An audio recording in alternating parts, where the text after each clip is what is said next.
তো শ্রীমৎ ভাগবতমের আমরা যে অধ্যায়টাকে নিয়ে আলোচনা করছি তার মধ্যে হরে এই কৃষ্ণ প্রভু। আগে বলো। 16 নম্বর থেকে, আমি 16 নম্বর শ্লোকটা ওই জন্য কতদিন নিতে চাইনি, 16 নম্বর শ্লোক থেকে 22 নম্বর শ্লোক পর্যন্ত যা বক্তব্য রাখা হয়েছে সেটা হচ্ছে ভক্তির পথে অগ্রগতি। তো আমরা আজকে 22 পর্যন্ত নেওয়ার চেষ্টা করব। তো এই 16 হতে 21 এই পর্যন্ত কি কি বলা চলে আমাদের ভাগগুলো রয়েছে।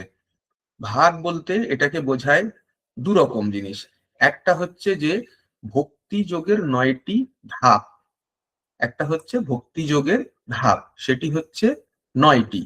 ঠিক আছে, এবং এর সাথে এই 9টির মধ্যেই অগ্রগতির যে স্তর সেটি হচ্ছে 14টি।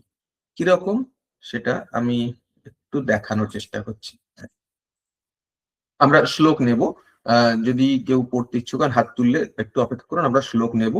আজকে 17, 18, 19, 20, 21, 22 6টি শ্লোক নেওয়ার আমরা চেষ্টা করব। আমি দেখাচ্ছি জাস্ট। প্রভু 2 অধ্যায়ের। হ্যাঁ হ্যাঁ, প্রথম স্কন্ধ 2য় অধ্যায়।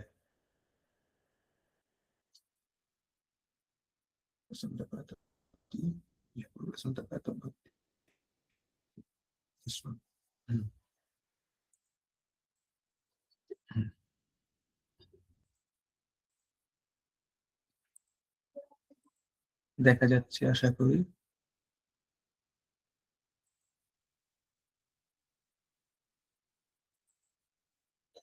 দেখা যাচ্ছে তো। তো হ্যাঁ প্রভু, দেখা যাচ্ছে। এটাতে যদি দেখেন সেটাতে হচ্ছে আমাদের 16 নম্বর শ্লোক যেটি আমরা পড়ে এসেছি। সেখানে কি কি? শ্রদ্ধা, সাধু সঙ্গ, ভজন ক্রিয়া।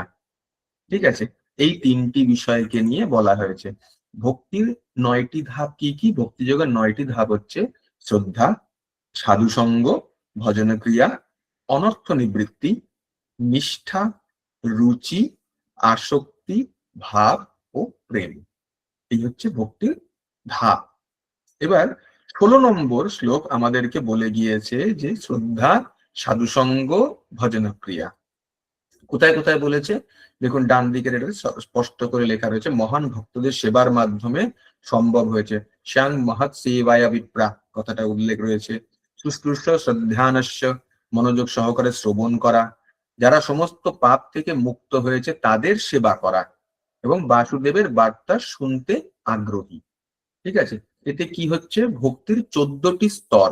কিরকম? শতম কৃপা, ভক্তদের অকারণ করুণা বলা চলে। আর কি? মহৎ সেবা, ভক্তদের সেবা, শ্রদ্ধা, ভক্তদের সেবা করার মাধ্যমে বিশ্বাস গড়ে ওঠা, গুরু পদাশ্রয় গ্রহণ ও চরণে আশ্রয় প্রার্থনা। এটা হচ্ছে এই স্তরগুলোকে বলা হলো। এর সাথে 16 সাথে 17 যখন মিলবে তখন ভজনেষু স্পৃহা, অর্থাৎ উপাসনার আগ্রহ, এই স্তরটিও আসবে। এবং শেষে থাকবে অভদ্রাণী, 17 নম্বর শ্লোকে রয়েছে, সেটাতে হচ্ছে অনর্থ নিবৃত্তি। তো 17 নম্বর শ্লোক আমাদেরকে বলবে ভজন ক্রিয়া এবং অনর্থ নিবৃত্তি। ঠিক আছে, এই হচ্ছে 16 আর 17। আমি পরেরটাও দেখাচ্ছি।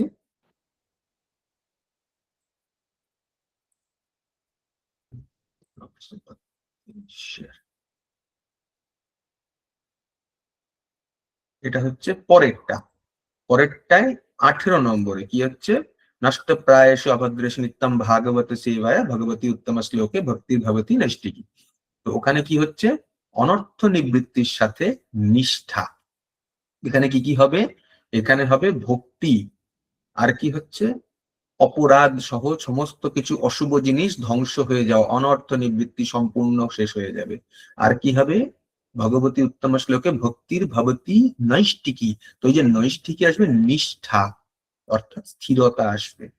19 নম্বর শ্লোক আমাদেরকে বলবে রুচি এবং আসক্তি, তথা আমাদের ভক্তির যে উন্নতির স্তর তাতে কি হবে? রুচি অর্থাৎ স্বাদ গ্রহণ, হৃদয় আর ইন্দ্রিয় গ্রাহ্য বস্তু দ্বারা বিদ্ধ হয় না, এরকম ধরনের জিনিস। তো এর আমরা আলোচনা করবো আস্তে আস্তে করে। প্রভুপাদের তাৎপর্য সুন্দর রয়েছে। আর কি? আসক্তি। আসক্তি মানে এতটাই আকৃষ্টতা হয়ে গিয়েছে যে দৃঢ় সংযুক্তি।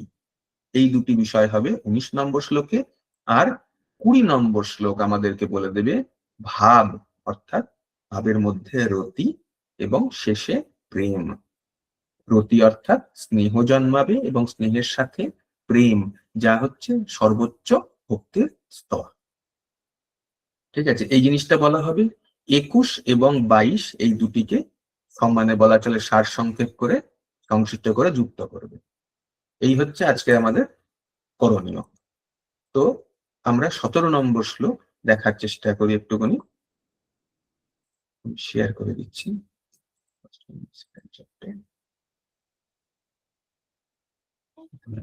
দেখা যাচ্ছে, আশা করি, হ্যাঁ দেখা যাচ্ছে। মাতাজি অমিত অমিত প্রভুর এর থেকে মাতাজি হাত তুলেছেন। মাতাজি পড়ুন প্রথম শ্লোকটা, 17 নম্বর শ্লোক।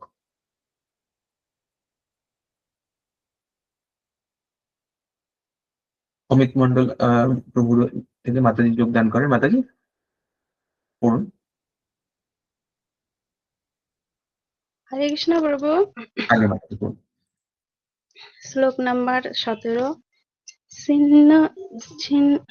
শৃণ্যতাম স্বকথা কৃষ্ণ পুণ্য শ্রবণ কীর্তনঃ হৃদয়া হৃদয়া হৃদয়ন্তস্তু ভদ্রাণি বিধুনতি সুহিত তমাম না শতম শতাম, হ্যাঁ শতম। হরে কৃষ্ণ বাবু, একটু মানে ইয়ে হয়ে গেছে। হ্যাঁ, কোনো অসুবিধা নেই। শৃণ্বাতাং স্বকথা কৃষ্ণ পুণ্য শ্রবণ কীর্তনঃ হৃদ্যন্তস্থ ইয়াবদ্রাণি বিধুনতি সুহৃদ শতাম। ঠিক আছে, অনুবাদ করুন। অনুবাদ করছি। অনুবাদ। পরমেশ্বর ভগবান শ্রীকৃষ্ণ, যিনি পরম পরম আত্মা রূপে সকলের হৃদয়ের বিরাজমান করেন এবং যিনি হচ্ছেন সাধুবর্গের সুহৃদ, তিনি তার পবিত্র কথা শ্রবণ এবং কীর্তনে রতিযুক্ত ভক্তদের হৃদয়ের সমস্ত ভোগ বাসনা বিনাশ করেন। হরে কৃষ্ণ প্রভু। হরে কৃষ্ণ। কি বলছেন? পরমেশ্বর ভগবান শ্রীকৃষ্ণ, যিনি পরমাত্মা রূপে, এখানে কি হচ্ছে শৃণ্যতাম। শৃণ্যতাম হচ্ছে ভগবানের কথা শ্রবণে আগ্রহশীল যারা, তাদের। তাহলে তিনি কাদের হৃদয়ে অবস্থান করেন? পরমাত্মার উপর সকলের হৃদয় বিরাজ করেন এবং যিনি হচ্ছেন সাধুবর্গের সুহৃদ, তিনি তার পবিত্র কথা শ্রবণ এবং কীর্তনে রতিযুক্ত ভক্তদের হৃদয়ে সমস্ত ভোগ বাসনা বিনাশ করেন।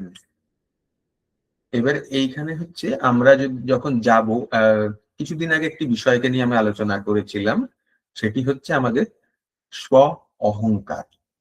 ঠিক আছে, এবার যে জিনিসটা বলেছিলাম প্রভুপাদ তাৎপর্যে বোধহয় 21 নম্বরে যখন আমরা যাব, স্পষ্ট করে একদম এই বিষয়টিকে তুলে ধরবেন। কি জিনিস? যখন আমরা মানে জীব, প্রকৃতপক্ষে এই জীব দেহ যখন ম্যাটেরিয়াল মানে হচ্ছে আমাদের এই জড় জিনিসের সংস্পর্শে আসে, মানে আমাদের আত্মা, আত্মা যখন এই জড়জাগতিক বস্তুর সংস্পর্শে আসে যা নিকৃষ্ট শক্তি, তখন কি হয়? আমরা নিজেদেরকে প্রকৃতি ক্রিয়মাণানি গুণাই কর্মাণি সর্বশা অহংকার বিমূঢ়াত্মা কর্তাহম ইতি মন্যতে। তো আমরা নিজেদেরকে কর্তা বলে দাবি করতে আরম্ভ করি। এই যে দাবি, এই দাবির কারণে আমরা বারবার চক্রাকারে জন্মগ্রহণ করছি। কি? এই বস্তুজাত দেহ আমার, এই সমস্ত কিছু আমার, এই জায়গা আমার, এই জমি আমার, এই সংসার আমার, এই পরিবার আমার, সমস্ত কিছু সব আমার। এই আমার বলে দাবি করি বলে আমরা প্রকৃতপক্ষে আমাদের যে সম্পর্ক, সেই সম্পর্কটাকে ভুলে গেছি। যেটা ভুলে গেছি সেইটাকে মনে করার চেষ্টা করা ভজনা, সেটাই হচ্ছে ভজনা। সেটাকে প্রকৃতপক্ষে আমাদের মনে করে করে করে করে আনতে হবে। কি করে করব? নিত্যম ভাগবত সেবায়া। এবং কি ভগবান, ওই জন্য শ্লোকে বলা হলো, কি বলা হলো? ভগবান তাদের হৃদয় পরিষ্কার করেন, কাদের? যারা শ্রবণে ইচ্ছুক, ভগবানের কথা শ্রবণে ইচ্ছুক। যদি সেটা হয় তাহলে কি হবে? আস্তে আস্তে আস্তে আস্তে এই অহং ভাব দূরে যাবে। কেন? আগের দিন আমি ওই জন্য বলেছিলাম যে কাউকে একটা চিনির টুকরো দেওয়া হলো, কাউকে রসগোল্লার টুকরো দেওয়া হলো, তার যখন ভালোবাসাটা রসগোল্লার প্রতি চলে আসবে, জানে সেটা কিরকম সুস্বাদু, তখন তার চিনির প্রতি আর আগ্রহ থাকবে না। কিন্তু যে কোনোদিন জীবনে আম খায়নি, তাকে যদি বলা হয় আম, আম কিরাম খেতে? আম খুব মিষ্টি, আম সুন্দর গলা, হলুদ হলুদ রঙের হয়, পেকে গেলে এরকম নরম থাকে, খেতে খুব সুস্বাদু। হাজার চেষ্টা করে বুঝিয়েও আপনি আম খাওয়ার যে পরিতৃপ্তি, সেটা কাউকে উপলব্ধি করাতে পারবেন না। কারণ সেটা উপলব্ধি নিজের থেকে হয় তখন, যখন সে আম্রফলের স্বাদ আস্বাদন করে। ঠিক সেরকমই এখন আমরা বলছি যে আম এরকম দেখতে, আম খেতে খুব সুন্দর, আম গরমকালে পাকে, খুব সুন্দর গন্ধ হয়, ঠিক আছে, এরাম করে খেতে হয়, সবকিছু বলে যাচ্ছি। কিন্তু যতক্ষণ না পর্যন্ত আম্রফলের স্বাদ আস্বাদিত হচ্ছে, ততক্ষণ পর্যন্ত এই যে পেছনে অহংকারের টান বা পীড়া, এটি কখনোই ছেদন হবে না। তাই জন্য আমাদের কি হতে হবে? শুনতে হবে। শুনতে শুনতে শুনতে শুনতে ওই আমের প্রতি একটা চাহিদা তৈরি হবে। আচ্ছা, এত তো শুনছি, এত তো শুনছি, ঠিক আছে, দেখি তো গরমকালে কোথায় আম হয়। তখন আমরা খুঁজতে বেরোবো। যেখানে ভালো আম হয়, খোঁজ পেয়েছি, কারণ আমরা শুনেছি কোথার থেকে? শাস্ত্র থেকে, যে এইখানে আম পাওয়া যায়, এইরকম ভাবে আমকে দেখতে হয়, এইরকম ভাবে নিতে হয়। তো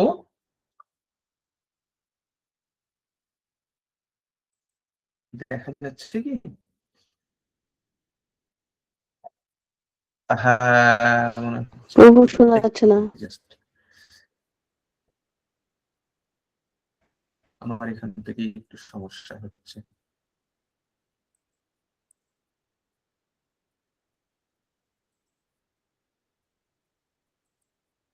দেখা যাচ্ছে না বোধহয়, না? না আগে হ্যাঁ প্রভু, বাবু, খুব আসে ভালো নাই। হয়ে গেছিল। এবার দেখা এটা যাচ্ছে তো তো? এখন আপনি, আসছে প্রভু, না না আসে নাই। আমাদের পিকচারটা চলে গেল।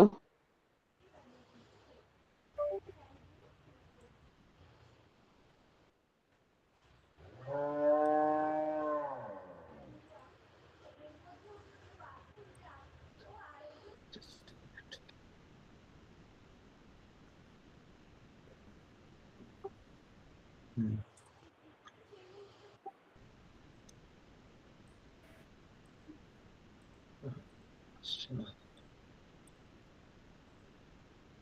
হুম, এবার দেখা যাবে।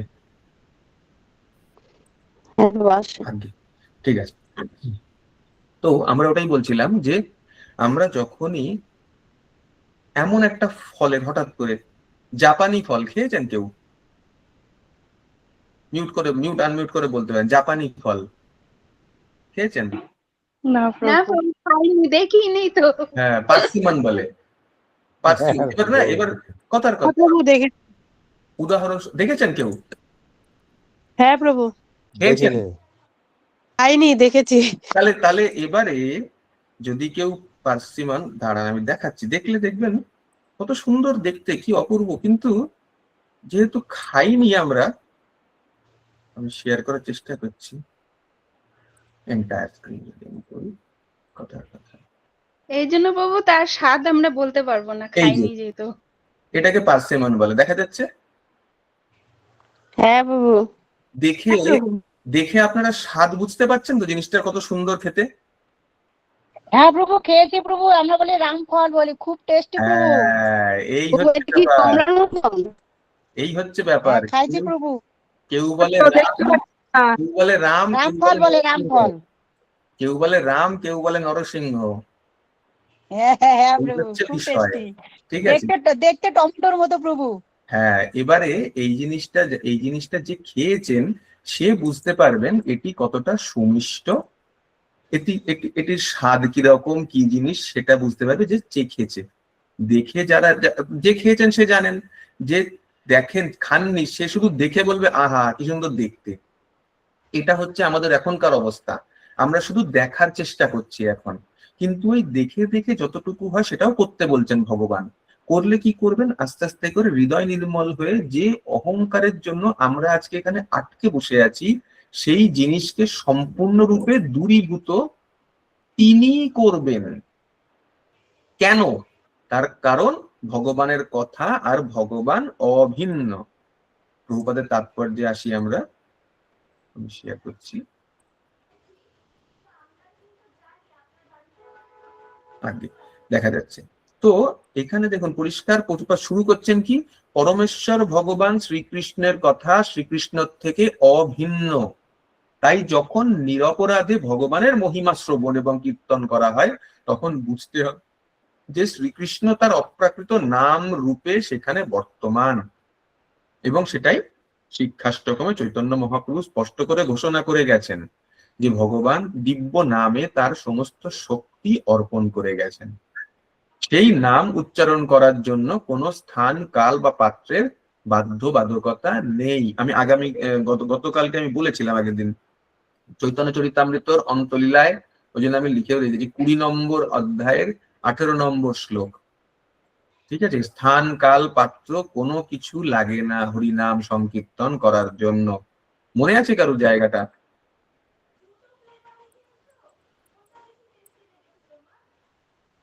হ্যাঁ প্রভু বলছিলেন তো, আমি তো প্রশ্ন করছিলাম আপনাকে। হ্যাঁ প্রভু। আপনি ওটাতে হচ্ছে আমি আরেকবার দেখেই বলে দিচ্ছি, 20 নম্বর শ্লোকের 18 নম্বর 20 নম্বর অধ্যায়ের 18 নম্বর শ্লোক, খাইতে শুইতে যথা তথা নাম লয়, কাল দেশ নিয়ম নাহি সর্বসিদ্ধি হয়। সর্বশক্তি নামে দিলা করিয়া বিভাগ, আমার দুর্দৈব নামে নাহি অনুরাগ। হয়তো এরকম কখনো কখনো মনে হবে যে আমরা একই জিনিসকে বারবার 2 থেকে 3 দিন 4 দিন বলছি, এটির প্রয়োজন আছে। যখন আমরা নিজেরা শুনবো, শুনতে শুনতে শুনতে শুনতে আমাদের মধ্যে তার প্রতি দৃঢ় বিশ্বাস জন্মাবে। কারণ বিশ্বাসটা খুব এখন হালকা, বারবার শুনতে শুনতে আমাদের মধ্যে সেই আসক্তির উদ্ভব জন্মাবে। ঠিক আছে, তো এখানে কি বলছেন প্রভুপাদ, ভগবান আমাদের প্রতি এতই কৃপালু যে তার অপ্রাকৃত নাম রূপে তিনি স্বয়ং আমাদের সম্মুখে উপস্থিত থাকতে পারেন, কিন্তু আমরা এমনই দুর্ভাগা যে ভগবানের নাম এবং মহিমা শ্রবণ ও কীর্তনে আমাদের কোনো রুচি নেই। ভগবানের দিব্য নাম শ্রবণ এবং কীর্তনে কিভাবে রুচি লাভ করা যায় সে সম্বন্ধে আমরা ইতিমধ্যেই আলোচনা করেছি। প্রভুপাদ আগে তাৎপর্যে বলেছেন তা সম্ভব হয় কেবল ভগবানের শুদ্ধ ভক্তের সেবা করার মাধ্যমে। তো আমরা যখন প্রভুপাদের গ্রন্থ অধ্যয়ন করছি, প্রকৃতপক্ষে প্রভুপাদ তথা আমাদের গুরুদেবের যে বাণী সেবা সেটা আমরা করছি। প্রভুপাদ বলে গেছেন আমার গ্রন্থ অধ্যয়ন করবে, আমাদের গুরু মহারাজ বলছেন গ্রন্থ অধ্যয়ন করুন। তো সব জায়গাতে আমরা যদি এটা করি তাহলে আমরা গুরু মহারাজের বাণী সেবা করছি, প্রভুপাদের বাণী সেবা করছি। তাহলে কি শুদ্ধ ভক্তদের সেবা করার মাধ্যমে সম্ভব হবে। আর কি, ভগবানের কাছে ফিরে যাওয়ার জন্য আমাদের যে বাসনা, যদি কারোর ইচ্ছা আদেও থেকে থাকে, ফিরে যাওয়া মানে তো এরকম নয় যে গিয়ে ভগবানের সাথে ঘর বাঁধতে বসলাম, তাহা নয়। ভগবত প্রাপ্তি, যদি এটি আমাদের কখনো কোনো রকমের ইচ্ছা বা বাসনা থেকে থাকে, তার থেকে আমাদের তার কাছে ফিরিয়ে নিয়ে যাওয়ার জন্য ভগবানের উৎকণ্ঠা আমাদের থেকে অনেক বেশি। আমাদের হয়তো একটু আধটু থাকলেও থাকতে পারে, নাও থাকতে পারে, এটা আমাদের সাথে হতে পারে। ভগবানের কাছে তার কোনো খামতি নেই। ভগবান কিন্তু সম্পূর্ণরূপে 100% তৈরি, আমরা তৈরি নেই। এটা হতে পারে, এই বিষয়টি হয়, আমরা তৈরি নেই, ভগবান কিন্তু তৈরি। তো এই জায়গাটা কিন্তু প্রভুপাদ খুব কঠিন ভাবে বলে যাচ্ছেন, ভালো করে খেয়াল করুন। ভগবানের কাছে ফিরে যাওয়ার জন্য আমাদের যে বাসনা, তার থেকে আমাদের তার কাছে ফিরিয়ে নিয়ে যাওয়ার জন্য ভগবানের উৎকণ্ঠা অনেক বেশি হয়েছে বলে আমরা ওই কোনো রকমের জোড়াতালি দিয়ে কিছু হরে কৃষ্ণ নাম করেছি বলে আজকে আমরা কোনো রকম ভাবে ভগবানের মন্দির তথা যেখানে পূজা অর্চনা হয় বা প্রভুপাদের গ্রন্থ অধ্যয়ন হয় বা প্রভুপাদের সম্বন্ধে গুরুবাণী বলা হয়, কোনো কিছু বলা হয়, সেগুলোর সাথে যুক্ত থাকতে পারছি। একটু কোনো রকমের জোড়াতালি দিয়ে ঠোকাঠুকি দিয়ে আমরা হরে কৃষ্ণ করেছি বলে, কতটুকু করেছি নিজেরা খেয়াল করে দেখবেন, কতটুকু করেছি, কিন্তু তার জন্য কতটা তিনি দিয়েছেন। আমরা প্রায় কেউই ভগবানের কাছে ফিরে যেতে চাই না। প্রভুপাদ পরিষ্কার বললেন, আমরা প্রায় কেউই ভগবানের কাছে ফিরে যেতে চাই না। আমি একটা গল্প বলেছিলাম, মনে আছে? যে ওই ধনী ব্যবসায়ী নারদ মুনি, বলেছিলাম, মনে আছে? হ্যাঁ প্রভু। হ্যাঁ বলেছিলেন। এবার মনে করে দেখুন, ওই জায়গাতে আমরা কখনোই ফিরে যেতে চাই না, কারণ আমরা আমাদের আমিকে নিয়ে ব্যস্ত। কোনো সময় খেয়াল করবেন, আমরা আমি ছাড়া অন্য কোনো কিছুকে কি চিন্তা করতে পারি? আমি তো পারি না। প্রত্যেক ক্ষেত্রে সবকিছু আমার জন্যে। কারণ কি? আমরা আমাদের পঞ্চ ইন্দ্রিয় নিয়ে পঞ্চ রস আস্বাদন করতে ব্যস্ত। কি? আকাশ। কি থাকে আকাশে? শুধু একটি গুণ, শব্দ। বায়ু, শব্দ, স্পর্শ। বায়ুতে হু হু করে শব্দও হয়, বায়ু উপর দিয়ে যখন বয়ে যায় আমরা বুঝতে পারি। অগ্নি, শব্দ, স্পর্শ, রূপ। অগ্নি জ্বললে পটপট করে শব্দও হবে, স্পর্শ করলে আহা আগুন জ্বলছে, রূপ। আগুন যখন জ্বলে তার শিখার লেলিহান দেখতে পাওয়া যায়, রূপ। আর জল, শব্দ, স্পর্শ, রূপ, রস। চারটে জিনিস চলে এলো, জলের মধ্যে রসও চলে আসছে। আর পঞ্চম মাটি বা পৃথিবী। শব্দ, স্পর্শ, রূপ, রস, গন্ধ। আমরা এর মধ্যে আটকে আছি। সবাই এই পঞ্চভূত এবং পঞ্চ লালসা, তার মধ্যে আটকে আছি। কি করে জিহ্বার দ্বারা নানান রকমের স্বাদ আস্বাদন করব, স্পর্শের দ্বারা কি করে আমরা সুখ পাবো, এর মধ্যে আটকে আছি। ফলে আমরা এখানে ভালো আছি। এই দুঃখালয় মশাশ্বতমের মধ্যে প্রত্যেকে সুখ খুঁজে নেওয়ার মধ্যে ভালো আছি। এই কারণে আমরা প্রকৃতপক্ষে কেউ ভগবানের কাছে ফিরে যেতে চাই না। আজকে যদি কথার কথা বলা হয় যে এই 7:55 বাজে, 56 মিনিটে সবাই মরে যাও, ভগবানের কাছে চলে যাব, চিন্তা করতে হবে আমার ওটা কি হবে, এর কি হবে, আমার ছেলের কি হবে, ভাত বেড়ে দিতে হবে, কাজ আছে, আমার এই কাজটা অপূর্ণ রয়ে গেছে। নিমেষের মধ্যে মাথার মধ্যে এরাগুলো আসা শুরু করে দেয়। আমাদের মন তখন আমাদের ব্যাকুল করে দেবে। না কেউ বলুক না সবকিছু হয়ে গেছে, আমি এখনই ভগবানের কাছে চলে যেতে চাই। আমরা চাই না, এটা আমাদের প্রকৃত অবস্থা। তাই প্রভুপাদ কি বলছেন? কেবল মুষ্টিমেয় কয়েকজন ভগবানের কাছে ফিরে যেতে চান, কিন্তু কেউ যখন ভগবানের কাছে ফিরে যাওয়ার প্রত্যাশী হন, তখন ভগবান সর্বতোভাবে তাকে সাহায্য করেন। ভগবানের কাছে যদি আমরা ফিরে যেতে চাই, তাকেও ভগবান সাহায্য করবেন। অসুবিধা কোথায়? সর্বতোভাবে পাপ মুক্ত না হলে ভগবানের রাজ্যে প্রবেশ করা যায়। আমরা যে এত জীবনের যে বলা চলে একের পর এক জীবন কাটিয়ে এসেছি, জন্ম কাটিয়ে এসেছি, তাতে যে জমা পুঞ্জি রয়েছে, এই জমা পুঞ্জি যদি মুক্ত না হয়, সম্পূর্ণভাবে যদি না হয়, তাহলে তার ওখানে প্রবেশ করা যায় না। এবার এই কাম বাসনা সমস্ত কিছু তার থেকে আসে, এরকম নয় যে এখন থেকে আসছে, না, আগের থেকে আসছে জিনিসটা। এবার আগের থেকে যখন আসছে তখন এই কাম বাসনা থেকে মুক্ত হওয়া অত্যন্ত কঠিন। তাই ভক্তি মার্গে বহু বড় বড় ভক্ত, প্রভুপাদ বলছেন, ভক্তি মার্গে বহু বড় বড় ভক্ত এই প্রলোভনের বলি হয়ে ভক্তি মার্গ থেকে অধঃপতিত হয়েছেন। কিন্তু ভগবান নিজে যখন কাউকে সাহায্য করেন, তখন ভগবানের কৃপায় তা অত্যন্ত সহজসাধ্য হয়। এবার এই জায়গাটা হচ্ছে খুব গুরুত্বপূর্ণ। প্রভুপাদ কি বলছেন? কামিনী এবং কাঞ্চনের দ্বারা বিচলিত হওয়া খুবই স্বাভাবিক। আমরা যখন কোনো কিছু তখন আমরা অস্বাভাবিক কোনো কিছু বলে মনে করি, তা অস্বাভাবিক নয়, ওটা খুবই স্বাভাবিক। কেননা জীব অনাদিকাল ধরে তাদের সঙ্গ করে আসছে। প্রভু কাঞ্চন মানে শব্দটা কি প্রভু? অর্থ কি কাঞ্চন মানে কাঞ্চন? অর্থ, অর্থ, যশ, প্রতিপত্তি। আপনার ধরুন জমি বাড়ি, এগুলোকে কাঞ্চনের মধ্যে বলা হয়, যার দ্বারা বিনিময় সম্ভব হয়। কামিনী মানে হচ্ছে কোনো কিছুর প্রতি কামনা। কামনা কিরকম? কারোর খাদ্যের প্রতি, ঠিক আছে, পুরুষ স্ত্রীর প্রতি, স্ত্রী পুরুষের প্রতি, এগুলো হচ্ছে কামনা। কোনো কিছুর প্রতি আমার লোভ বশ্যতা, ঠিক আছে। একটা হচ্ছে কাঞ্চন মানে হচ্ছে ধন রত্ন সমস্ত কিছু সব আছে। আরেকটা হচ্ছে কিছু মানুষের থাকে যে না আমার না ইউএস ডলারটা দেখতে ভালো লাগে, আমার ওগুলোকে জমা করতে হবে। দেখবেন অনেকের থাকে নানান দেশের কারেন্সি জমা করছে, সে কিন্তু কারেন্সি গুলোকে জমা করছে।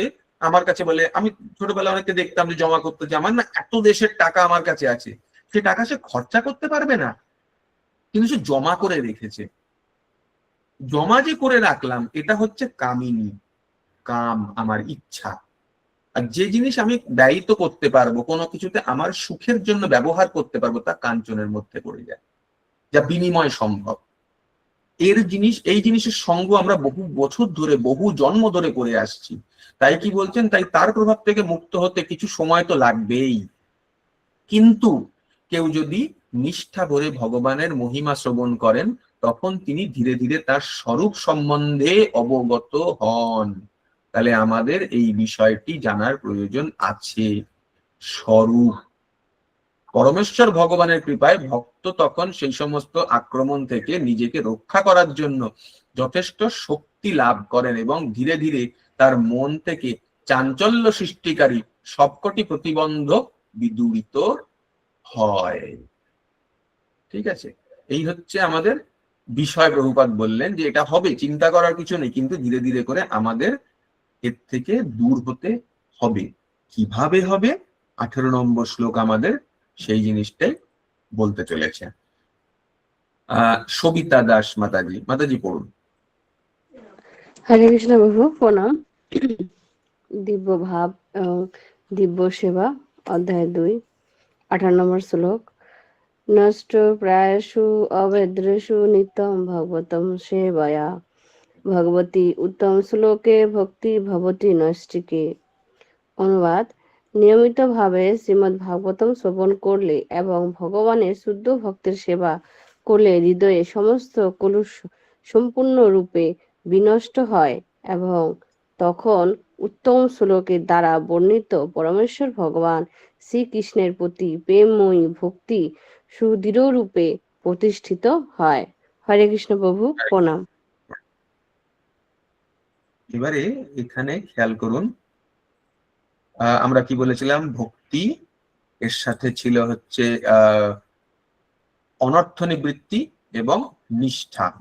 এই তিনটি বিষয় কি কি হচ্ছে, কি করে হবে? নিয়মিত শ্রীমদ্ ভাগবত শ্রবণ করলে, ভগবানের শুদ্ধ ভক্তের সেবা করলে হৃদয়ের সমস্ত কলুষ সম্পূর্ণরূপে বিনষ্ট হয়। তাই জন্য কি হবে? তখন উত্তম শ্লোকের দ্বারা বন্দিত পরমেশ্বর ভগবান শ্রীকৃষ্ণের প্রতি প্রেমময়ী ভক্তি সুদৃঢ় রূপে প্রতিষ্ঠিত হয়। তাহলে কি হচ্ছে? ভক্তি হচ্ছে, আর কি হচ্ছে? কলুষ সম্পূর্ণরূপে বিনষ্ট হচ্ছে, যাকে অনর্থ নিবৃত্তি বলা হয়ে থাকে। আর কি হবে? প্রেমময়ী ভক্তি, তার মানে নিষ্ঠার উদয় হচ্ছে। কিরকম নিষ্ঠা? নিষ্ঠা কি বলে? যা সুদৃঢ়, যে ভক্তি বা ভগবানের প্রতি আকৃষ্টতা জন্মগ্রহণ করবে তা সুদৃঢ়। এরকম নয় যে একটু একটু হলো, আজকে আছে কালকে নেই, পরশু দিনে আছে, এরকম, তারপর এরকম নয়।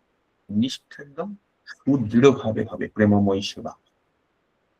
প্রভুপাদ এই জন্য বলছেন যে আত্ম উপলব্ধির পথে প্রতিবন্ধক স্বরূপ হৃদয়ের সমস্ত অশুভ প্রবৃত্তিগুলি নির্মল করার উপায় এখানে বর্ণনা করা হয়েছে। অর্থাৎ আমরা যদি মনে করি অনর্থ নিবৃত্তি করতে চাই, আমাদের অনর্থ মানে হচ্ছে আগাছা যেগুলো আমাদের মধ্যে রয়েছে, সেই আগাছাগুলোকে আমি দূর করব বলে এরকম নয় যে কালকের থেকে আমি ভাবতে বসলাম যে না এরকম আমি শুধু ভগবানের অংশ, আমি আর কোনো কিছু জানি না, আমি সব ছেড়ে দিয়েছি। হবে না।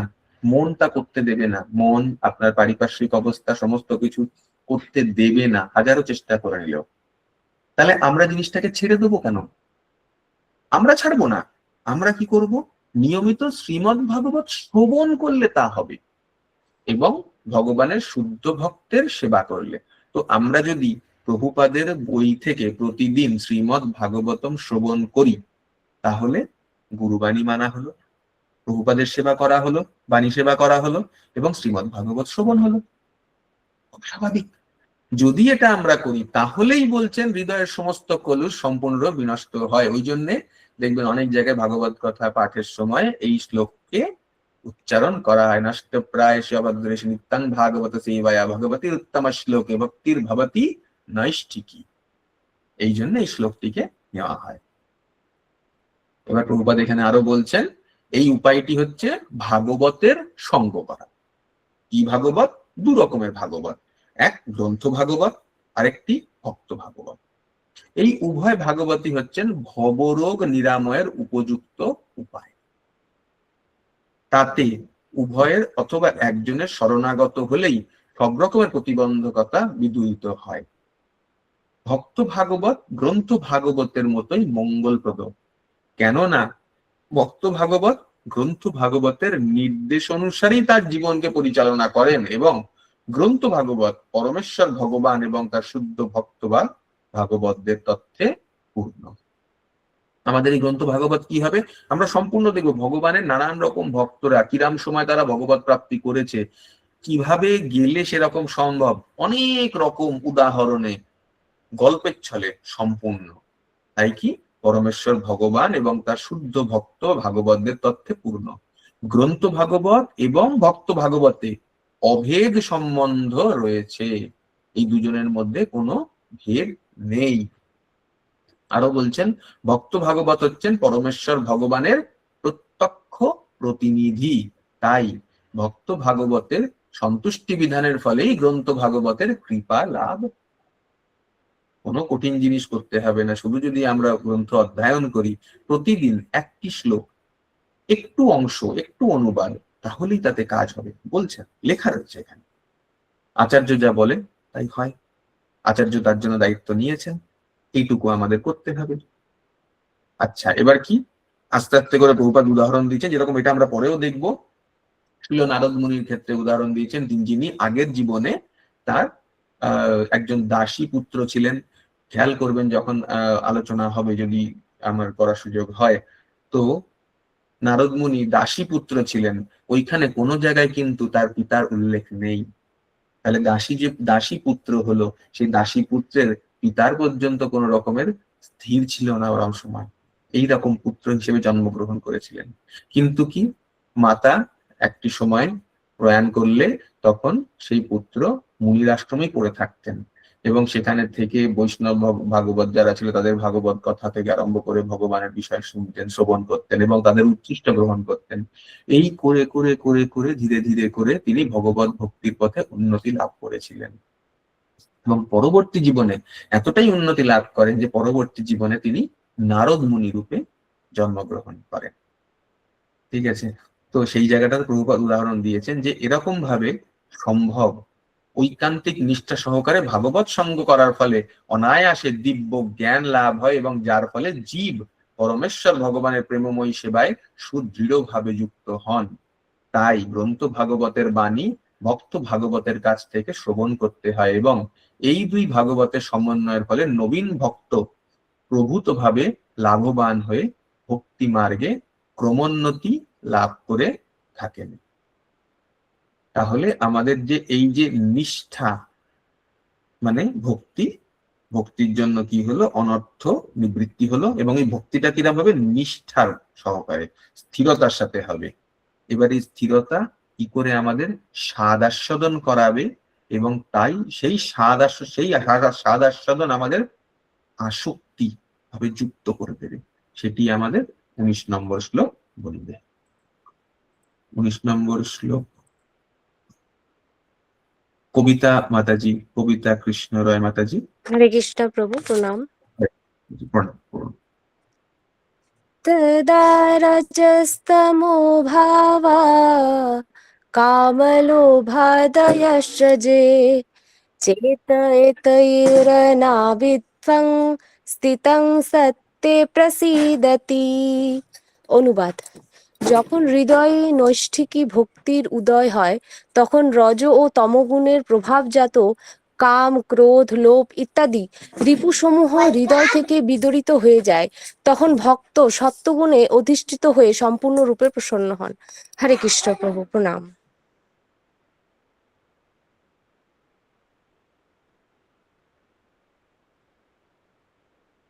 প্রভু মিউট করে আছেন আপনি।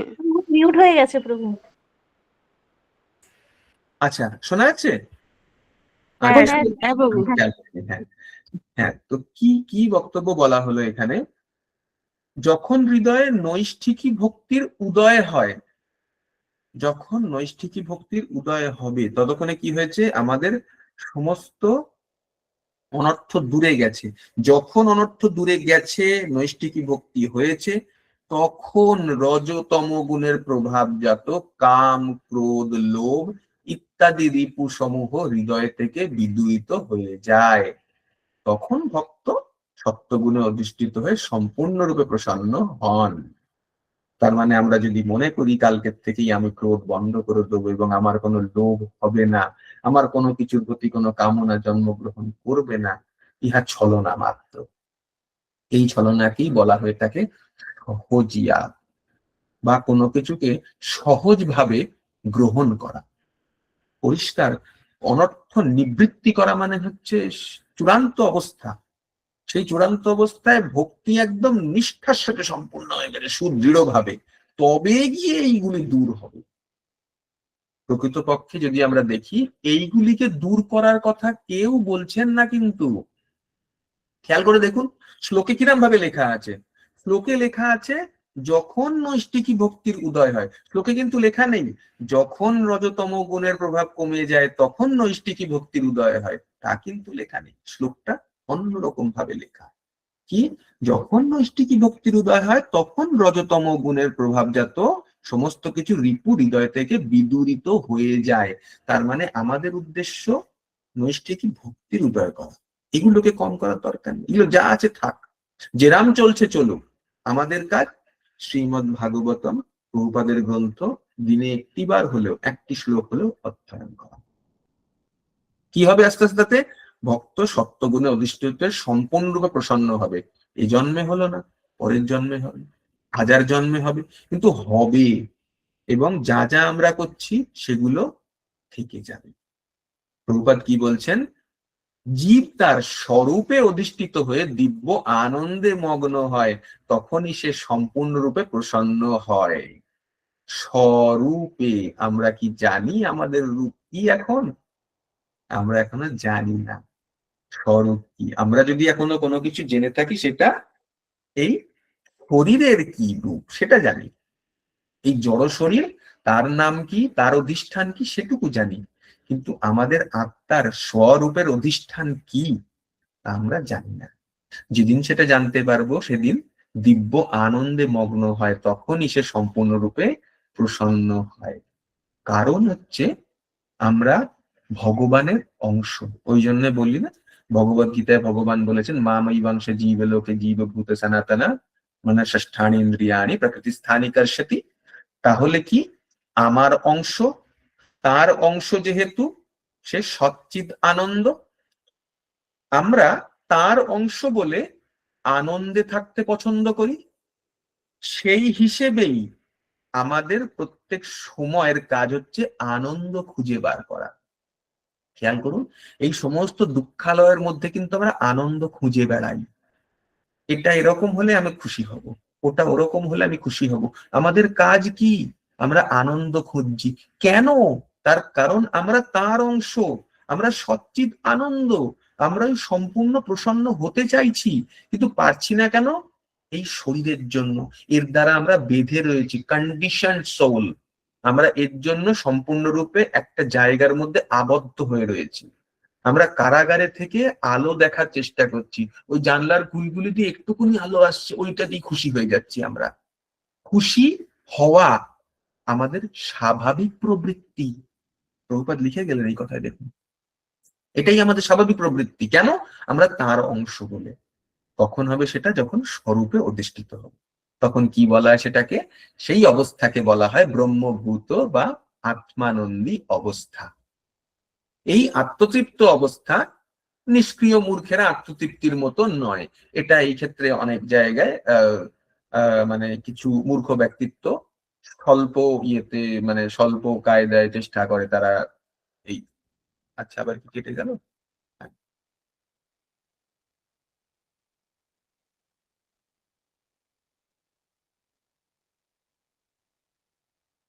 থাকি, শোনা যাচ্ছে? হ্যাঁ প্রভু। হ্যাঁ প্রভু, দেখা যাচ্ছে না বোধহয়। দেখা হ্যাঁ। দেখা যাচ্ছে প্রভু। হ্যাঁ, ঠিক আছে। তো এই বিষয় হচ্ছে কি, অনেকে আছেন যারা বলা চলেন জড়বাদী, বা অনেকে যিনি যে বিষয়টিকে খুব সহজতার সাথে নেয়, তারা জিনিসটাকে অনেক সময় ভঙ্গিমা করতে চেষ্টা করে বা জিনিসটাকে ভণ্ডভাবে প্রমাণ করার চেষ্টা করে। আমরা যদি আজকে জোর করে আমাদের যে রিপু দমন সমস্ত কিছুকে করে জোর করে আমরা সাধু হতে চেষ্টা করি, তাহলে বনে গিয়েও আমরা সাধু হতে পারবো না, কারণ আমাদের সমস্ত কিছু মন এবং শরীরের সাথেই যাবে, সেটি করার কোনো প্রয়োজন নেই। ওই জন্য কি বলছেন প্রভুপাদ, ভগবত ভক্তি নিষ্ক্রিয়তা নয়, পক্ষান্তরে তা হচ্ছে আত্মার স্বাভাবিক সক্রিয়তা। এটাই হচ্ছে ভগবত ভক্তি, এটি আত্মার স্বাভাবিক কাজ। কেন হচ্ছে এটা? এই দেখুন, যেটা আমি বলছিলাম, প্রভুপাদ স্পষ্ট বলছেন, জীব যখন জড়া প্রকৃতির সংস্পর্শে আসে তখন আত্মার বৃত্তি কলুষিত হয়ে যায়, এবং সেই কলুষিত বা বিকৃত বৃত্তির প্রকাশ হচ্ছে কাম, ক্রোধ, লোভ, নিষ্ক্রিয়তা, অজ্ঞান এবং নিদ্রা। রজ এবং তম গুণের এই সমস্ত প্রভাবগুলি সম্পূর্ণ নিবৃত্ত হচ্ছে ভগবত ভক্তির প্রকাশের ফল। ঠিক এরকম এই যে কাম, ক্রোধ, লোভ, নিষ্ক্রিয়তা, এগুলো হচ্ছে কুয়াশা পড়ার মতো। শীতকালে অসম্ভব কুয়াশা, তার দ্বারা কোনো কিছু দৃশ্যমান হচ্ছে না। ভগবত ভক্তির সূর্য কিরণ যখন প্রকাশিত হবে, সেগুলি সব দূরে চলে যাবে। এবং এরপর দেখবেন কি করে শুদ্ধ সত্ত্বে হয়, কি হয়, প্রেম, প্রেম লাভ করে। এই যে প্রভুপাদ বলছেন, এই শুদ্ধ সত্য স্তরেই কেবল ভগবানের প্রতি শুদ্ধ প্রেম লাভ করে তাকে চাক্ষুষ দর্শন করা যায়। এই চোখে দর্শন করা সম্ভব কি শুদ্ধ সত্য স্তরে যেতে পারলে। প্রভুপাদ ওই জন্য সমস্ত স্তরগুলোকে বলে যাচ্ছেন। ভক্ত সর্বদাই বিশুদ্ধ স্তরে, বিশুদ্ধ সত্ত্বে অধিষ্ঠিত, তাই তিনি কখনো কারোর কোন রকম অনিষ্ট করেন না। কিন্তু অভক্ত, তা সে যতই শিক্ষিত হোক না কেন, সর্বদাই অপরের ক্ষতি করার চেষ্টা করে। শেষে কি বলছেন? শেষে বলছেন, গুণগতভাবে ভক্ত এবং ভগবান এক এবং অভিন্ন। আমাদের এই ভক্ত যে অবস্থা, সেই অবস্থা প্রাপ্তি করতে হবে। আমরা এখন বলে দিই যে আমরা ভক্ত, ঠিক আছে, কিন্তু প্রকৃত ভক্তের যে সংজ্ঞা শাস্ত্র দেয়, সেই অবস্থান প্রতিষ্ঠিত করতে হবে, কারণ সেই অবস্থান প্রতিষ্ঠিত হলে ভক্ত এবং ভগবান এক এবং অভিন্ন হবে। তো এই যে অভিন্ন হয়, তখন কেন হয় বা কি হয়, অভিন্নতায় কি যায়? অভিন্নতায় এই যে আমাদের প্রেম ভাব বা ভক্তি ভাব এলো, সেটি এতটাই গাঢ় হয়ে যায় যে তা ভক্তিমূলক প্রেমে পরিণত হয়। তো এই প্রেম বিষয়ের বক্তব্য 20 নম্বর শ্লোক আমাদেরকে জানাবে। 20 নম্বর শ্লোক, তাপসী বর্মন মাতাজি হাত তুলেছেন। হরে কৃষ্ণ প্রভু। হরে কৃষ্ণ মাতাজি, প্রণাম। শ্রীমদ ভাগবত দিব্য ভাব এবং দিব্য সেবা, শ্লোক নম্বর 20। एवं प्रसन्न मनस भगवत भक्ति যোগত ভগবত তত্ত্ব বিজ্ঞানম মুক্ত সংঘর্ষ জায়তে। অনুবাদ: এইভাবে শুদ্ধ সত্ত্বে অধিষ্ঠিত হয়ে ভক্তিযোগে যুক্ত হওয়ার ফলে যার চিত্ত প্রসন্ন হয়েছে, তিনি সব রকম জড়বন্ধন মুক্ত হয়ে ভগবত তত্ত্ব বিজ্ঞান উপলব্ধি করেন। হরে কৃষ্ণ কৃষ্ণ হরে কৃষ্ণ কৃষ্ণ। হরে হরে রাম রাম রাম হরে হরে। প্রণাম প্রভু। হরে কৃষ্ণ। কি বললেন? এইভাবে শুদ্ধ সত্ত্বে অধিষ্ঠিত হয়ে, মানে কোন স্তর বলছেন খেয়াল করুন। শুদ্ধ সত্য স্তরে অধিষ্ঠিত হয়ে ভক্তিযোগী যুক্ত হওয়ার ফলে যার চিত্ত প্রসন্ন হয়েছে তিনি সব রকমের জড়বন্ধন থেকে মুক্ত হয়ে ভগবত তত্ত্ব বিজ্ঞান উপলব্ধি করেন।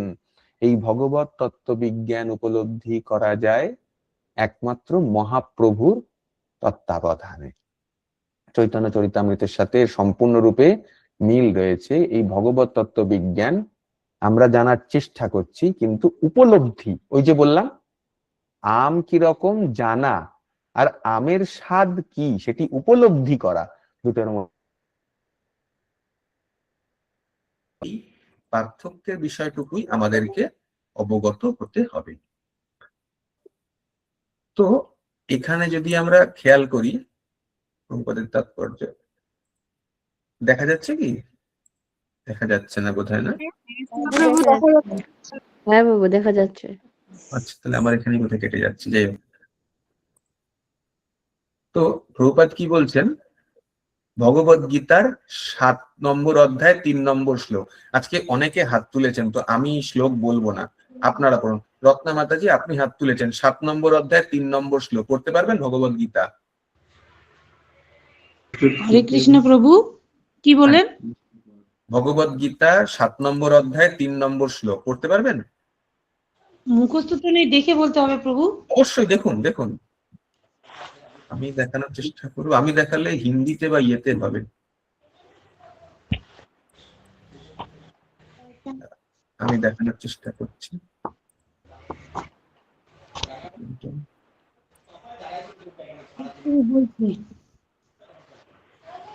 মনুষ্যানাং সহস্রেষু কশ্চিদ যততি সিদ্ধয়ে যত তামপি সিদ্ধ্যানাং কশ্চিন্মানং বেত্তি তত্ত্বম ন তত্ত্বঃ। এটা অনুবাদ, প্রভু? অনুবাদ, অনুবাদ। অনুবাদ: হাজার হাজার মানুষের মধ্যে কদাচিৎ কোনো একজন সিদ্ধি লাভের জন্য যত্ন করেন, আর সেই প্রকার যত্নশীল সিদ্ধিদের মধ্যে কদাচিৎ কেউ আমাকে তত্ত্বগতভাবে অবগত হন। একদম, একদম। হরে কৃষ্ণ। তো এটাতে কি হচ্ছে, পরিষ্কার ভগবান বলে যাচ্ছেন মনুষ্যানাং কালো কালো হয়ে আছে আপনার পিকচারটা প্রভু। কালো হয়ে গেছে না? একটু আজকে ডিস্টার্ব করছে।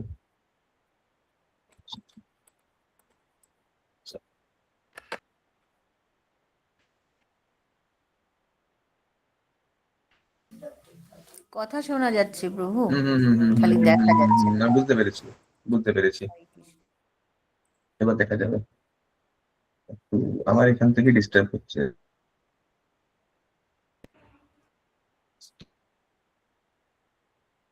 প্রভু ব্ল্যাক এন্ড হোয়াইট হয়ে আছে। হ্যাঁ, ওই আমার অবস্থা একই রয়ে গেছে, আসলে ল্যাপটপ থেকে করছি তো। আমারও ব্ল্যাক অ্যান্ড হোয়াইট অবস্থা, এটাও অতটা আসছে না, ডিস্টার্ব করছে আজকে একটু কম।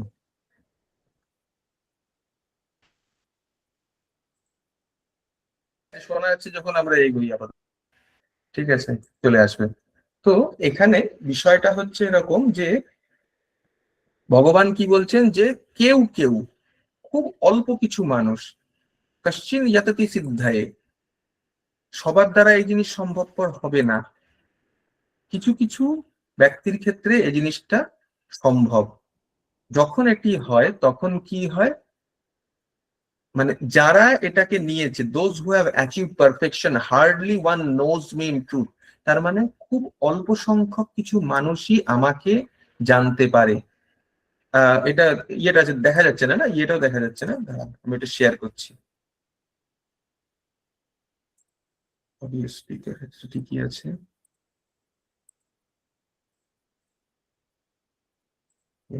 হ্যাঁ, তাৎপর্যটা দেখা যাবে। আমার ভিডিও না দেখা গেলে কোনো অসুবিধা নেই। তাৎপর্য দেখা যাচ্ছে কি? শেয়ার হয়েছে? না প্রভু, স্ক্রিনে আসেনি। না প্রভু, দেখাচ্ছে না প্রভু। স্ক্রিনে আসছে না কিছু। হ্যাঁ, আচ্ছা,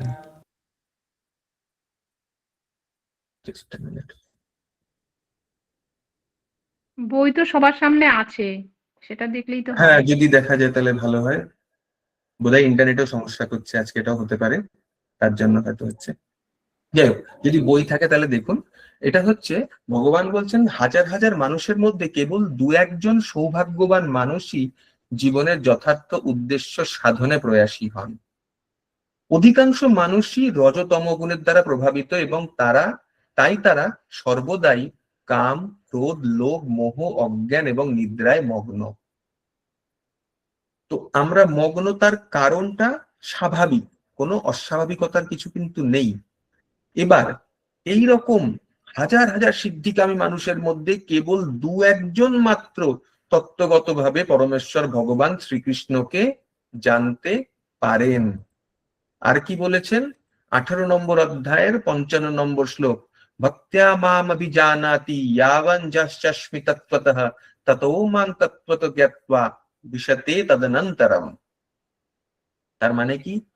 তার মানে প্রভুপাদ এখানে ইয়েতে পরিষ্কার বলছেন যে পরমেশ্বর ভগবান শ্রীকৃষ্ণকে জানার যে বিজ্ঞান, তা কেবল ভক্তি যোগের মাধ্যমেই জানা সম্ভব হয়। তত্ত্বতা মানে সেই তত্ত্বকে সঠিকভাবে জ্ঞাত্বা বিশতে একমাত্র জানতে পারে কি? তদনন্তরম, তারপরে, মানে একটা হবে তারপরে আরেকটা।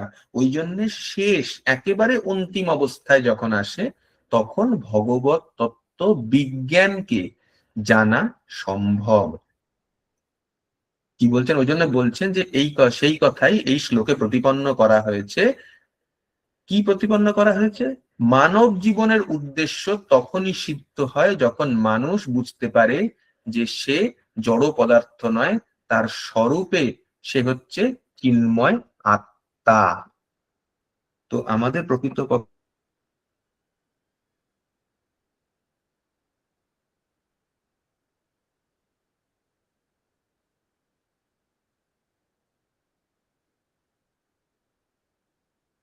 মিউট হয়ে গেছে। প্রভু শোনা যাচ্ছে না। হরে কৃষ্ণ প্রভু, শোনা যাচ্ছে না কিছু তো।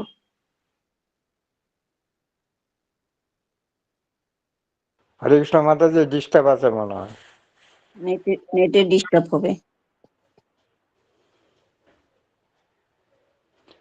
হরে কৃষ্ণ প্রভু, মিউট করা।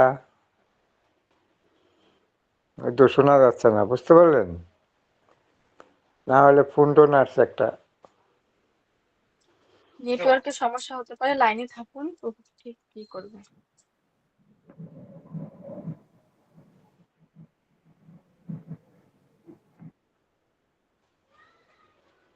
কোথাও কোথাও হচ্ছে, হয়তো মনে হয় কোথাও লুজ কানেকশন আছে, বুঝলেন তো মাতাজি?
হরে কৃষ্ণ মাতাজি, আমার কথা শোনা যাচ্ছে মাতাজি? শোনা যাচ্ছে মাতাজি। ও প্রভু কি নাই? বুঝতে পারছি না।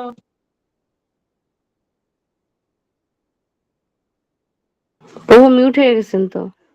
হরে কৃষ্ণ, ফোন দিচ্ছে, প্রচুর ফোনে ডিস্টার্ব দিচ্ছে নেটওয়ার্ক।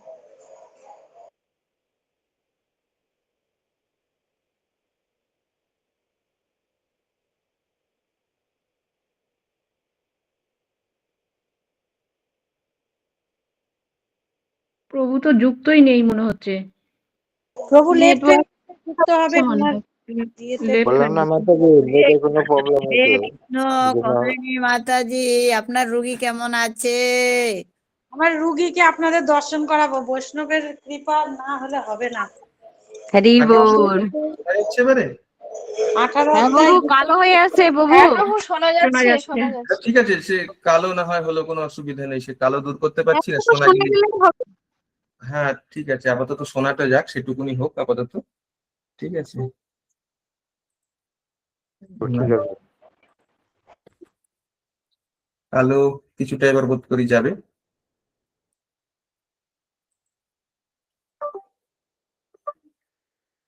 আর কি, ঠিক আছে। হয়ে গেছে, পরিষ্কার হয়ে হ্যাঁ, গেছে।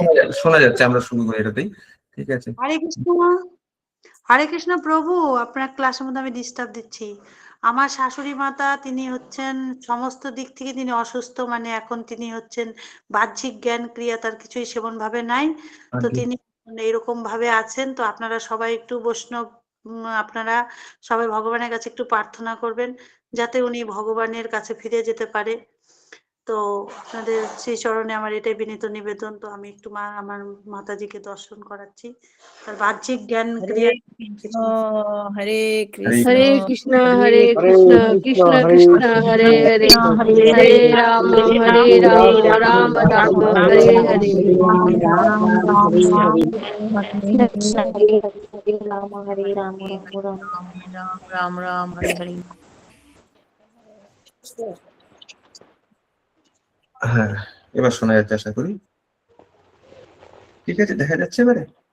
হ্যাঁ প্রভু, দেখাও যাচ্ছে, হ্যাঁ শোনাও প্রভু, যাচ্ছে। দেখা যাচ্ছে। যাক, দেখা যাচ্ছে, শোনা যাচ্ছে, ঠিক। যাই হোক, আমরা আর বেশিক্ষণ নেব না, তাড়াতাড়ি আমরা শেষ করার চেষ্টা করি। ঠিক আছে। তো আচ্ছা, শেয়ার অসুবিধা হয়ে গেল, ক্ষমা করবেন। তো এখানে দেখি, আমি জায়গা তাড়াতাড়ি একটু করে দিই। তো এখানে মানব জীবনে দেখা যাচ্ছে, তো এবার ইয়েও আসছে। হ্যাঁ প্রভু, দেখা যাচ্ছে। হ্যাঁ তো মানব জীবনের উদ্দেশ্য তখনই সিদ্ধ হয় যখন মানুষ বুঝতে পারে সে জড় পদার্থ নয়, তার স্বরূপে সে হচ্ছে চিন্ময় আত্মা। তো এই চিন্ময় আত্মা কি করে, মানে একজন বৈশ্য শূদ্র অথবা শূদ্রাধম যেই হোক না কেন, সে কি করে ব্রাহ্মণত্ব স্তরে যায়, ব্রাহ্মণত্ব কি করে ভক্ত স্তরে আসে, এবং তথা পরমেশ্বর ভগবানকে জানতে পারে, এই বিষয়টা পুরো প্রভুপাদ এই তাৎপর্যের মধ্যে আমাদেরকে বলে যাবেন। এবার 21 নম্বর শ্লোক বলবে। আমরা 15 নম্বর শ্লোকে যেটা পড়েছিলাম, আমাদের হৃদয় গ্রন্থি ছিন্ন হওয়ার বিষয়টা, সেটিকে এবারে সংযুক্ত হচ্ছে 21 নম্বর শ্লোকে। 21 নম্বর শ্লোকটা একটু পড়ুন। আমরা 21 আর 22 একটু তাড়াতাড়ি পড়ে নেবো। ঠিক আছে। হরে কৃষ্ণ প্রভু, আমি পড়বো একটু। আপনার আগে হাত আছে আচ্ছা, মঙ্গলপ্রদ কার্তিকা দেবী মাতাজি, আপনার আছে। হরে হরে আপনি কৃষ্ণ, বলুন মাতাজি। হরে আগে কৃষ্ণ, প্রণাম। প্রণাম, প্রণাম। স্কন্ধ 1 অধ্যায় 2 দিব্য ভাব এবং দিব্য সেবা, শ্লোক নম্বর 21। বিদ্যতে হৃদয়গ্রন্থি ছিদ্যন্তে সর্ব সংশয়া ক্ষীয়ন্তে চ অস্য কর্মাণি দিষ্ট এব আত্মনেশ্বরে।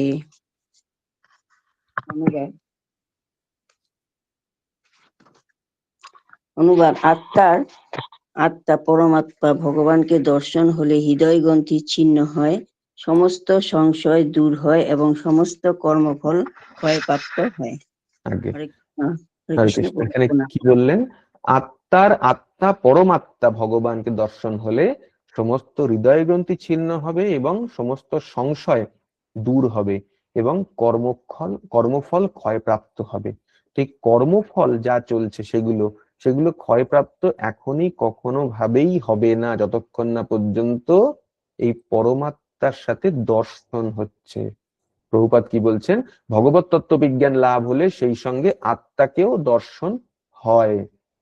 ভক্তিযোগের মাধ্যমে যখনই কৃষ্ণ তত্ত্ব বিজ্ঞান উপলব্ধ হয়, তৎক্ষণাৎ সমস্ত কল্পনা প্রসূত মতবাদ বিদূরিত হয়ে যায়। এবার সেটা কি করে হবে? ভগবদ গীতায় ভগবান যেটা বলেছেন, বলেছেন 10 নম্বর শ্লোকের 10 নম্বর অধ্যায়ের 11 নম্বর শ্লোক। তো এই 10 নম্বর অধ্যায়ের 10 নম্বর শ্লোকে ভগবান কি বলছেন? তেষাং সততযুক্তানাং ভজতাং প্রীতিপূর্বকাং দদামি বুদ্ধি যোগং তং येन মামুপয়ন্তি তে। সতত যুক্ত হয়ে যে আমাকে ভজনা করে প্রীতিপূর্বক ভাবে, তাকে আমি বুদ্ধি দান করি। তার কি হয়? তেষাম এব অনুকম্প পার্থম অহম অজ্ঞান यम तमः नाशायम आत्मभावस्थ জ্ঞানম দীপেন ভাস্বতে। তো তাদের একমাত্র এই দীপ রূপ মানে স্পেশাল মার্সি, আমি তাদের প্রতি বিশেষ করুণা প্রদান করি। কাদের? যাদের আমি বুদ্ধি দান করেছি। বিকজ আমি কি করি? আমি হচ্ছে duelling in heart destroy all shining lamps of knowledge. তার মানে তাদের হৃদয়ে দীপ সমূহ প্রজ্বলিত করে, মানে দীপের জ্যোতি জ্বালিয়ে তাদের সমস্ত রকমের হৃদয়ের থেকে ময়লা বা কলুষতা, ডার্কনেস অফ ইগনোরেন্স মানে বহু বছরের পুরনো অন্ধকারকে আমি দূরীভূত করি। প্রভুপাদ এই জন্যে এই শ্লোকের উল্লেখ করে গেছেন। তাই যেহেতু তিনি নিজেই তার ভক্তদের হৃদয়কে আলোকিত করেন, তাই তার সেবাপরায়ণ ভক্তের অজ্ঞানের অন্ধকারে পড়ে থাকার কোনো প্রশ্নই ওঠে না। তো এখানে জ্ঞানের দ্বারা কি করে আমাদের এই গ্রন্থি তথা অহম সেটি ছেদিত হয়, প্রভুপাদ বলেছেন, যেটিকে আমি বলছিলাম, জড় পদার্থের মধ্যে পার্থক্য নিরূপণ করতে সম্পূর্ণভাবে সমর্থ হন কে? ভক্ত জ্ঞানের প্রভাবে এটি করতে সমর্থ হন। কেননা যে গ্রন্থির দ্বারা চেতন আত্মা এবং জড় পদার্থ আবদ্ধ ছিল, ভগবান স্বয়ং তা ছেদন করেন। এই গ্রন্থিটিকেই বলা হয় অহংকার, এবং তার ফলে জীব মোহাচ্ছন্ন হয়ে জড় উপাদানের সমন্বয়ে গঠিত তার দেহকে তার স্বরূপ বলে মনে করে। আমরা যেটা দিয়ে শুরু করেছিলাম সেটি প্রভুপাদ এখানে স্পষ্ট করে বলে গেলেন। এই অহংকারের জন্যই সমস্ত কিছু, এবং আমরা তার মধ্যেই জড়িত হয়ে সচল হয়ে চলছি। আমরা 22 নম্বর শ্লোকটি নিয়ে নেবো, এটি আজকে আমাদের শেষ শ্লোক। নেহার প্রভু পড়ুন, তাড়াতাড়ি পড়ুন শ্লোক নম্বর 22 এবং তার অনুবাদ। হরে কৃষ্ণ প্রভু। শ্লোক নম্বর 22। অত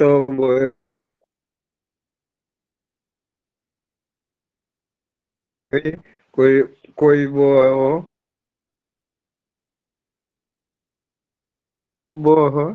অন্ত প্রসাদন ইমে মম। অনুবাদ। তাই সমস্ত পরমাত্মাবাদীরা চিরকাল গভীর আনন্দ সহকারে পরমেশ্বরের ভগবান শ্রীকৃষ্ণের সেবা করে আসছেন, কেননা এই ধরনের প্রেমময় সেবা আত্মাকে অনুপ্রাণিত করে। একদম। তো পরমার্থবাদীরা চিরকাল গভীর আনন্দ সহকারে ভগবানের সেবা করে আসছেন। তার মানে ভগবানের সেবা যারা করেন তারা অত্যন্ত আনন্দের সাথে এই কারণে করেন, সচ্চিদ আনন্দ তারা প্রাপ্ত হন। প্রভুপাদ বলছেন যে ভগবানের যত রকমের রূপ আছে, যুগাবতার, লীলা অবতার, সমস্ত যা আছে সেই সম্বন্ধে অনন্ত কোটি প্রকাশ, কৃষ্ণের অংশ এবং কলা। জীব হচ্ছে পরমেশ্বর ভগবানের অংশ, তাই শ্রীকৃষ্ণ হচ্ছেন ভগবানের আদি রূপ। এবং এই ক্ষেত্রে বলছেন, প্রভুপাদ পরিষ্কার বলছেন, কিছু মূর্খ লোক তর্ক করে শ্রীকৃষ্ণের অপ্রাকৃত লীলা বিলাস স্বীকৃতি লাভ করেছে, কিন্তু তাদের সে যুক্তি সত্য নয়। অনেকে মনে করে যে শ্রীকৃষ্ণ লীলা বিলাস এখনই হয়েছে, কিছুদিন ধরে কথা হচ্ছে তার জন্য, তা নয়। প্রকৃতপক্ষে ইহা আগেও ছিল এবং এখনো তা প্রবাহিত হচ্ছে। কিরকম? প্রভুপাদ একজন উদাহরণ দিলেন, ঠিক যেমন প্রতিদিন 24 ঘন্টা অন্তর সূর্য একবার করে পূর্ব দিগন্তে উদিত হয়, এটি যেরকম প্রতিনিয়ত ঘটে যাচ্ছে, শ্রীকৃষ্ণের লীলা তথা তার কথা আলোচনা এবং সেই বলা চলে সেই স্রোত বহা, সেটা স্বাভাবিক। অস্বাভাবিকতার এর মধ্যে কোনো কিছু নেই। তো আজকে আমরা এখানেই সমাপ্ত করছি। তো সমাপ্ত করার আগে ওই একটি ছোট ভক্তদের গল্প দিয়ে আমি শেষ করতে চাই। আমি আগের দিনও একটি আলোচনা করার চেষ্টা করেছিলাম। তো আজকে যার গল্প আলোচনা করব, আমি বেশিক্ষণ নেব না, অনেকক্ষণ হয়ে গিয়েছে, 2 মিনিটের মধ্যে। এটি হচ্ছে ধান্না জাট, ঠিক আছে। তো এই ধান্না জাট ছিলেন রাজস্থানের একজন সাধারণ কৃষক, সত্য ঘটনা, যার জন্ম হয়েছিল নাগরের কাছে কুকরিখেড়া গ্রামে। এটা কেন বলছি? ভগবানের প্রতি যে প্রীতি, ভালোবাসা, তার যে উদ্রেক বা উদয় হয়, জ্ঞান তার জন্য দরকার, কিন্তু আমাদের হৃদয় নির্মলতার অত্যন্ত প্রয়োজন এবং ভগবানের সাথে সাবেকি আনার ভালোবাসার প্রয়োজন, সহজতা নয়। কিন্তু এই ভালোবাসা অত্যন্ত দৃঢ় এবং বলা চলে সেই পরিণয় সম্পন্ন হলে সম্ভব। এখানে কি হচ্ছে, এই একটি দরিদ্র পরিবারে তিনি জন্মগ্রহণ করেন এবং খুব একটা শিক্ষিত তিনি ছিলেন না, কিন্তু হৃদয় প্রভুর ভক্তিতে পরিপূর্ণ ছিল। এবার এগুলো তখন হয় যখন বহু জন্ম জন্ম ধরে এই ভক্তি কেউ করে আসছে। ছোটবেলার থেকেই এই ধান্না ঠাকুরজি অর্থাৎ ভগবান কৃষ্ণের দয়ার কথা শুনেছিলেন, যিনি প্রেম ভরে নিবেদন করা হলে সবচেয়ে সাধারণ নৈবেদ্য পর্যন্ত গ্রহণ করেন। যদিও তার কোনো মন্দির বা ধনসম্পদ বা পুরোহিত্যের কোনো জ্ঞান ছিল না, তিনি একটি ছোট পাথরের মূর্তি মানে মোটামুটি একটা পাথর মূর্তির মতো রয়েছে, সেই পাথরটাকে পূজা করে যেতেন। সেটা মূর্তির কোনো আকার ছিল না, তাকে স্বয়ং কৃষ্ণ বলে বিশ্বাস করতেন। প্রতিদিন খাবার আগে তিনি সেই পাথরের সামনে তার তৈরি করা খাবার রাখতেন এবং স্নেহের সাথে বলতেন, এসো ঠাকুরজি, আগে তুমি খাও, তোমার নিশ্চয়ই খিদে পেয়েছে। একদিন একজন বিদ্বান ব্রাহ্মণ তার বাড়িতে এলেন। তো কৃষক ছিল, তার সরলতা দেখে তিনি হেসে বললেন, ধান্না, তুমি যে পাথরের পুজো করো তা কেবল একটি পাথর, ভগবান এর মধ্যে থাকেন না। তোমার উচিত মন্দিরে সঠিকভাবে প্রতিষ্ঠিত মূর্তির পূজা করা। ধামনাও শিশুর মতো সরলতার সাথে উত্তর দিল, বাবাজি, ভগবান তো সব জায়গায় আছেন, তা আমি যদি তাকে বিশ্বাস করে ডাক দিই তবে কি তিনি আমার কাছেও আসবেন না? ব্রাহ্মণ হেসে পরীক্ষা করার জন্য ধামনাকে একটা শ্রী বিঠ্ঠলজি, কৃষ্ণের এক মূর্তি, তার একটি ছোট মূর্তি দিয়ে উপহাস করে বলল, এই নাও, এই ঠাকুরজি নাও, তো মনে রেখো কেবল ভক্তি ভরে নিবেদন করা খাবারই কিন্তু ইনি খান, আর কোনো উপায় কিন্তু নেই এনার জন্য। ধামনা করজোর করে তার চোখে জল নিয়ে মূর্তিটি গ্রহণ করলেন, কারণ সে তো তার শিশু সুলভ তার বিশ্বাস। তিনি তার কুঁড়ে ঘরে একটি ছোট মাটির বেদি তৈরি করে সেখানে ভগবানকে রাখলেন, স্থাপন করলেন এবং সন্ধে মোটা রুটি এবং ঘোল এই দিয়ে সাধারণ একটা খাবার ভগবানকে দিলেন।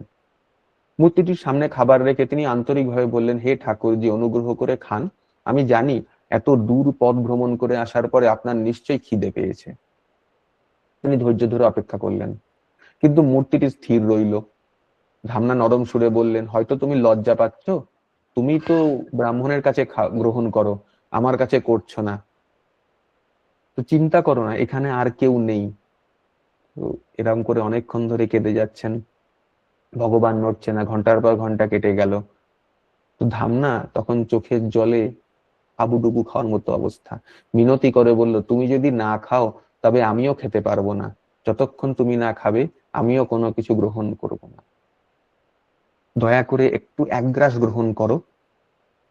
এতটা আকুতি মিনতিতে ভগবান তখন সাড়া দেন এবং তখন ভগবান তার পদ্মহস্ত, সেই বিঠ্ঠল দেবের যে পদ্মহস্ত, সেই বাড়িয়ে ধামনার বিস্মিত চোখের সামনে প্রভু রুটি আর মাঠা বলে ওই ঘোলটাকে মাঠা নিয়ে খেতে শুরু করলেন।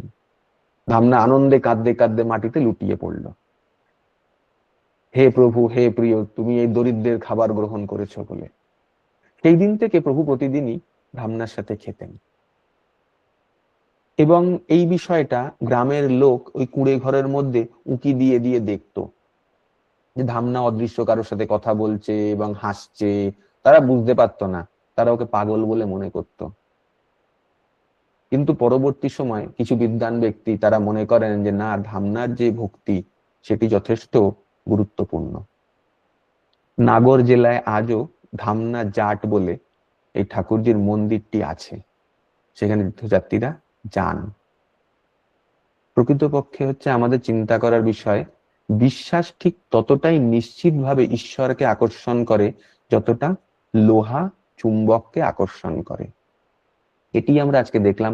অনর্থ নিবৃত্তি প্রকৃত হলে এই যে বিশ্বাস তার দৃঢ়তা পায়, সেই দৃঢ় বিশ্বাস একজন ব্যক্তিকে ভক্তে পরিণত করে। তো আমরা জটিলতার সাথে যতই আছে, জটিলতা কাটার কোনো দরকার নেই, আমাদের ধীরে ধীরে করে ওই বিশ্বাসকে আরো গাঢ় করার প্রয়োজন আছে। আমি দেখানোর চেষ্টা করছি ধামনার যে ইয়েটা, একটা স্ক্রিন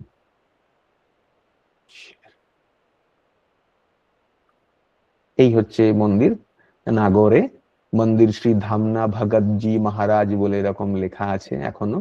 এবং এটা যেটা বললাম এটা বাস্তব সত্য ঘটনা, এগুলি হওয়া সম্ভব। কোথায় আছে? এটা নাগর বলে একটা জেল ইয়ে আছে, রাজস্থানের একটা ডিস্ট্রিক্ট আছে নাগর, সেখানে আছে ধামনা জাট। ঠিক আছে, তো